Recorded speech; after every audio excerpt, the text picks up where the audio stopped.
Hi everyone, welcome back to another tutorial from Crazy Gamer. Today in this video, I'm going to show you how to auto run in Once Human. First of all, launch open the Once Human game on your device. I'm using my Android device in today's tutorial. Once you're inside your game for Once Human, go ahead and get to the bottom left corner and you will see this joystick button. To auto run in Once Human, just go ahead and slide the joystick towards the front and you will see a little running kind of an icon at the top. Simply go ahead and press on that and you will be able to enable auto run in Once Human just like that.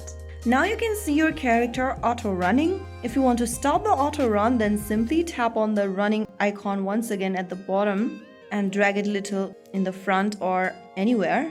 And that's how you will be able to auto run in Once Human. Let's try that again. Drag the joystick towards the front and simply go ahead and tap on the running icon at the top and you will see the auto run mode enabled.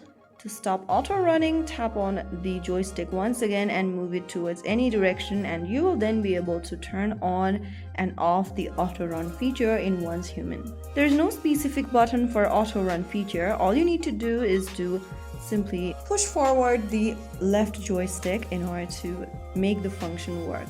If you found the video helpful, don't forget to like, share and subscribe to our channel. I will be back again in the next episode. Thank you for watching.